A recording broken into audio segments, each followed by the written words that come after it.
బట్టి సంఘ కాపరి గారికి అలాగే ఆవిడ మీద ఉన్న దైవజనులు పెద్దలు భీమైన అన్నయ్య సూర్యప్రకాశయ్య గారికి వందనాలు చేస్తూ ఉన్నా.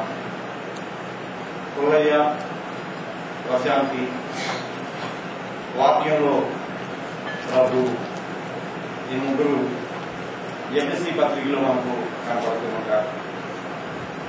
ఈ ఎఫ్ఎస్సి పత్రిక 5వ అధ్యాయం 22 నుండి 33 వరకు ఉన్న భాగంలో పురుషుడు, స్త్రీ, ప్రభువు ఆ ముగ్గురి బంధాన్ని గురించి వివరించి ఉంటుంది. ఇవాళ నుంచి పొడైన మనం కదిలించడానికి వీలు ఉంటుంది. ఆయన బాధ్యతలు నెత్తికెత్తుకున్నాడు. ఆ రెస్పాన్సిబిలిటీ పొడైకి చాలా మంచి తలాంతులు ఇచ్చాడు. ఎక్కడైనా పెళ్లి జరుగుతూ ఉంటే వివాహానికి ముందే వారి స్నేహితుల పెళ్లి ఇంటికి వెళ్లి 3-4 రోజుల ముందు ఎంత చక్కగా డెకరేట్ చేస్తాడు. ఒకవేళ పుల్లయ్యకి మంచి స్నేహితులు ఎవరైనా రేపు ఎల్లుండి పెళ్లి చేసుకుంటే వెళ్ళటానికి వీలు లేదు. ఎంత చక్కగా చెబుతాడు, నేను పెళ్లి చేసుకున్నాను రా రాను రా అంటే ఆ బాధ్యతలోనికి ప్రవేశించాడు. ఆ రెస్పాన్సిబిలిటీ. ప్రశాంతి కూడా అంతే. ప్రశాంతి మరి డిగ్రీ కాలేజీకి ప్రిన్సిపల్ గా చేసుకుంది. ఒకవేళ వాళ్ళ కలీగ్ ఎవరైనా వివాహం చేసుకుంటూ అమ్మా మేడం గారు మీరు ప్రిన్సిపల్ కదా మాకు రండి అని అంటే ఇంకా అమ్మాయి నేను రాను అని నిక్కచ్చిగా చెబుతున్నాను. బాధ్యత. ఈ వాక్య భాగంలో పురుషునికి, స్త్రీకి, దేవునికి కూడా ఆ ఉన్న బాధ్యతలు వ్యక్తపరచబడ్డాయి. ఏమంటున్నారంటే, స్త్రీల ప్రభువునకు వలె మీ స్వంత పురుషులకు లోబడి ఉండుడి. చాలా జాగ్రత్తగా గమనించాల్సిన వాక్య భాగం. స్త్రీలారా ప్రభువునకు వలె మీ స్వంత పురుషులకు లోబడి ఉండుడి. చాలా పర్యాయాలు మనం ఏం చెప్పుకుంటామంటే స్త్రీలు పురుషునికి లోబడి ఉండాలి అన్న భావనే ఈ వాక్య భాగంలో మనం అనుకుంటూ ఉంటాం. కారణం ఏంటంటే వివాహ ప్రసంగాలు చెప్పే వాళ్ళలో 99% ఇంకా ఎక్కువే పురుషులే. ఆడవాళ్ళ వివాహ ప్రసంగాలు చెప్పరు కాబట్టి మేము ఇంతే చెబుతాం, ప్రశాంతి నీవు పుల్లయ్యకు లోబడి ఉండాలి, ఇది వాక్యం యొక్క ధర్మం, ప్రతి స్త్రీ కూడా పురుషునికి లోబడి ఉండాలి అని. దానికి ముందున్న మాట ఉన్నదే అది బాధ్యతాయుతమైన మాట.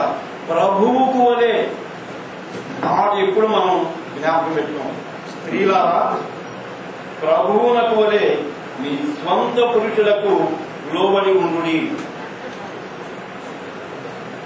ప్రభువైన యేసు స్వామి ఎలాగూ తన విద్యుక్త ధర్మాన్ని లేక తన నరావతార పరిస్థితిని అంతటినీ నెరవేర్చడానికి తండ్రి అయిన దేవునికి తనను తాను లోబరుచుకున్నాడు. అంటే ఒక టాస్క్ నిమిత్తం ఆయన ఈ లోకానికి వచ్చినప్పుడు ఆ టాస్క్ నెరవేరేంత వరకు కూడా తండ్రికి ఎలాగూ లోబడి ఉన్నాడో దానిని మాదిరిగా గ్రహించి, ఓ స్త్రీ నీ పురుషునికి లోబడి ఉండు అని దేవుని వాక్యం చెప్పింది. కష్టం కలిగింది ప్రభు వారికి. గెత్సెమనే వనంలో తన ఎదుట ఉంచబడిన కష్టాన్ని చూచి తలడిల్లి తండ్రితో అన్నాడు, సాధ్యమైతే ఈ పాత్ర నా యుద్ధ నుండి తొలగించు. తర్వాత తన బాధ్యతను జ్ఞాపకం చేసుకుని అయినను నీ అభీష్టమే సిద్ధించునుగాక అన్నాడు. ప్రశాంతి సంసారిక జీవిత బాధ్యతను ఇదము నెత్తికెత్తుకుంది. ఆ కుటుంబ జీవన విధానంలోని బాధ్యతను నెత్తికి ఆమె తన పురుషునికి ఎందుకు లోబడి ఉండాలి అనంటే, ఈ కుటుంబం అనే టాస్క్ ఉన్నదే, ఆ టాస్క్ నెరవేర్చబడటానికి ఒక్కొక్కసారి నీకు అయిష్టమైన లోబడి ఉండాల్సిందే, కష్టమైన లోబడి ఉండాల్సిందే. గెత్సెమనే వనంలో ఎలాగూ ప్రభువా అని అంటే, కాదు నీవు ఖచ్చితంగా దీనిని త్రాగవలసిందే అంటే నీ ఇష్టం అని అన్నాడు ప్రభు. అందుకని ప్రభువునకు వలె మీ స్వంత పురుషులకు లోబడి ఉండుడి. అక్కడితో ఊరుకోవాలి. క్రీస్తు సంఘమునకు శిరస్సై ఉన్నలాగున పురుషుడు భార్యకు శిరస్సై ఉన్నాడు. ఇది కూడా మళ్ళీ చాలా పర్యాయాలు మనం అపార్థం చేసుకుంటాం. భార్యకు పురుషుడు శిరస్సు కనుక భార్య అప్రధానమైనది అని చెప్పి మనం అనుకుంటాం. మళ్ళీ అది కాదు. వీళ్ళిద్దరూ సైన్స్ స్టూడెంట్సే, మంచి ఉన్నతమైన విద్యను అభ్యసించారు. ఈ శిరస్సులో మెడుల్లా వ్యవస్థ ఉంటుంది, నాడీ వ్యవస్థ అంతటికి ప్రధానమైంది. శరీరాన్ని నియంత్రించేది, శరీరాన్ని నిర్దేశించేది ఈ మెడుల్లా వ్యవస్థ మాత్రమే. అది ఆదేశాన్ని ఇస్తుంది, శరీరానికి ఆదేశాన్ని ఇస్తుంది. ఇదిగో ఈ పని చెయ్యి అని, మాట్లాడు అని చెప్పి నా నోటికి ఆదేశం ఇచ్చింది నా నాడీ వ్యవస్థ.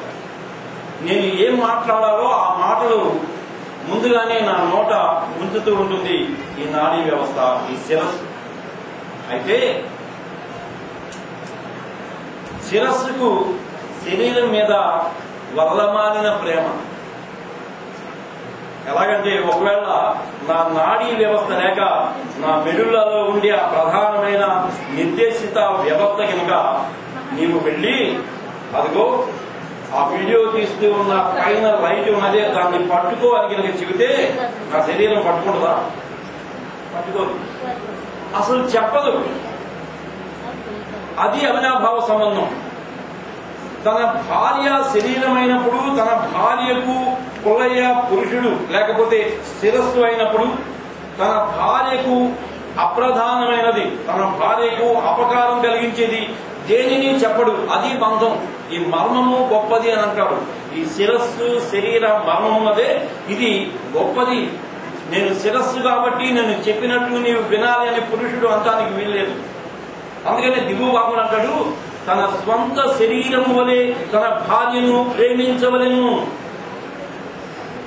నేను చాలా పర్యాయాలు చెబుతూ ఉంటాను. చాలా మందిని నేను ఇంటర్వ్యూ చేసినప్పుడు, ప్రపంచంలో అన్నిటికంటే అమితంగా నీవు ప్రేమించేది ఏమిటి అని ఆ ప్రశ్న వేస్తా. పాపం చిన్నపిల్లలు అమాయకంగా చెబుతారు, మా అమ్మండి అని చెబుతారు. కానీ అది అబద్ధమే. ప్రపంచంలో ఎవరైనా ఎక్కువగా ప్రేమించేది, అన్నిటికంటే ఎక్కువగా ప్రేమించేది వాళ్ళ ఒళ్ళు లేకపోతే వాళ్ళ శరీరం. అందుకని ఫెయిర్ అండ్ లవ్లీలు జగములు పోతున్నాయి. ఇలా పుట్టడమే నల్లగా పుట్టింది, ఇంకా అదేమన్నా ఎలాగ ఇచ్చా, అది ఎందుకు కావాలి? అయినా సరే చక్కగా బజార్లో ఫెయిర్ అండ్ లవ్లీ 6 వారాలలో ఈ రంగు మార్చబడను, అది ఎందుకు మారాలి? కానీ కొంటాం. కారణం ఏంటి? నేను నా శరీరాన్ని ప్రేమిస్తూ ఉన్నాను. అద్దంలో చూసుకుని అబ్బా నువ్వు రంగు వచ్చావంటే ఏం మురిసిపోయిందో అక్కడ. నేను నా శరీరాన్ని ఎవరైనా సరే తన శరీరాన్ని ప్రేమిస్తారు. అందుకని భార్యేమో దేహము అన్నాడు, పురుషుడేమో శిరస్సు అన్నాడు. మళ్ళీ పుల్లయ్యకి ఏం చెబుతున్నాడంటే, నీ స్వంత శరీరం వలె నీ భార్యను ప్రేమించవలెను. పుల్లయ్య ఏం వాడతాడో నాకు తెలియదు, కానీ తన శరీరాన్ని ఎలాగో సంరక్షించుకుంటాడో అంతకంటే మంచిగా ప్రశాంతిని సంరక్షించాల్సిన బాధ్యత పుల్లయ్య మీద ఉందని చెబుతున్నాడు. మళ్ళీ ఇక్కడ మర్మం చూడు. క్రీస్తు సంఘమును ప్రేమించి అద్భుతమైన మాటలు నేను కొన్ని నిమిషాలే చెప్పి ముగిస్తాను. పురుషులారా మీరును మీ భార్యను ప్రేమించండి. అటువలే క్రీస్తు కూడా సంఘమును ప్రేమించి అది కళంకమైనను ముడత అయినను అతిది మరి ఏదైనను లేక పరిశుద్ధమైనదిగాను నిర్దోషమైనదిగాను మహిమగల సంఘముగాను ఆయన తన ఎదుట దానిని నిలువబెట్టుకొనవలెనని వాక్యముతో ఉదక స్నానము చేత దానిని పవిత్రపరచి పరిశుద్ధపరచుటకై దాని కొరకు తనను తాను అప్పగించుకునేను. ఇక్కడ సంఘం బాధ్యత కాదు. సంఘం ఎలా ఉండాలి అని ఆశించిన ప్రభువు ఆ సంఘం తాను కోరుకున్న రీతిగా ఉండటం కోసం తానే ప్రయాసపడ్డాడు. సంఘాన్ని నిందించలా. మనం పాపుల సమాజం. మార్టిన్ లూథర్ గారు నేను రక్షింపబడిన పాపిని అంటాడు. ఆయన సేవ్డ్ సిన్నర్ అంటాడు. నేను నీ కృపలో రక్షించబడినప్పటికీ నా జీవిత చివరి శ్వాస విడిచేంత వరకు చేదైన వేరు ఏదైనా మొలిచి మళ్లీ నన్ను పాపపు నైజంలోనికి నెట్టివేస్తుంది గనక నేను రక్షింపబడిన పాపిని అంటాడు. కానీ నన్ను రక్షించుకునేది నీవే, నీ అపారమైన కృపే. కనుక తన శరీరమైన భార్య నిష్కలంకమైనదిగా, పవిత్రమైనదిగా, నిర్దోషమైనదిగా తన ఎదుట నిలవబెట్టడానికి తనను తాను పురుషుడు సమర్పించుకొనవలెను. ఇది మామూలు మాట కాదు. వాళ్ళిద్దరూ కలిసి ఆ జీవన ప్రయాణం సాగిస్తూ ఉన్నప్పుడు ఈ మాటలు జ్ఞాపకం చేసుకోవాలి. ప్రభువునకు వలె ప్రశాంతి, ప్రభువునకు వలె నీవు పుల్లయ్యకు లోబడవలెను. పుల్లయ్య, నీ స్వంత శరీరం వలె నీవు ప్రశాంతిని ప్రేమించవలెను. క్రీస్తు ఎలాగూ సంఘాన్ని ప్రేమించి దాని కొరకు తనను తాను సమర్పించుకున్నాడో అదే రీతిగా నీవు ప్రశాంతిని ప్రేమించి ప్రశాంతి కొరకు నిన్ను నీవు సమర్పించుకోవాలి. ఇవాళ ఆ మేల్ చావనిజం, ఫెమినిజం ఇది ఘర్షణ. మగ దురభిమానం, ఆడవాళ్ల అహంకారం, ఈ రెండింటి మధ్య ఆ రెండింటి మధ్య ఎంత ఘర్షణ తలెత్తుతుందో. అందుకనే దేవుని వాక్యం చెబుతుంది, ప్రశాంతి ప్రభువు ముఖం చూసుకుని కుటుంబ టాస్క్ కోసం నీవు లోబడాలమ్మా. పుల్లయ్య, నీ శరీరాన్ని ప్రేమించినట్టు దేవుడు ఎలాగూ సంఘం కోసం సమర్పించుకున్నాడు అలాగూ నీ కుటుంబం కోసం నీవు సమర్పించుకోవాలి. ఆ రీతిగా మీరిద్దరూ ఒకరితో ఒకరు ఆ ఐక్యతను కలిగి ఉన్నప్పుడు, లేకపోతే ఆ ఒత్తికను కలిగి ఉన్నప్పుడు, ఆ సమర్పణా భావాన్ని కలిగి ఉన్నప్పుడు మీరు ఆశీర్వదించబడిన వారి, ఆశీర్వదించబడిన కుటుంబంగా ఉంటారని దేవుని వాక్యం సెలవిస్తుంది. కేవలం పుల్లయ్యకు ప్రశాంతికి మాత్రమే కాదు, కానీ ఇక్కడున్న మనందరికి కూడా మన కుటుంబాలలో మనం ప్రభువుకు వలె స్త్రీలాగా, ఇక్కడున్న వివాహమైన వారు కానీ కాని వారు కానీ స్త్రీలకు ప్రభువుకు వలె మీ స్వంత పురుషులకు లోబడి ఉంటూ ఉన్నారా? ప్రభువుకు వలె. ఓ పురుషులారా, మీ స్వంత శరీరములను ప్రేమించినట్లు మీ భార్యను ప్రేమిస్తూ ఉన్నారా?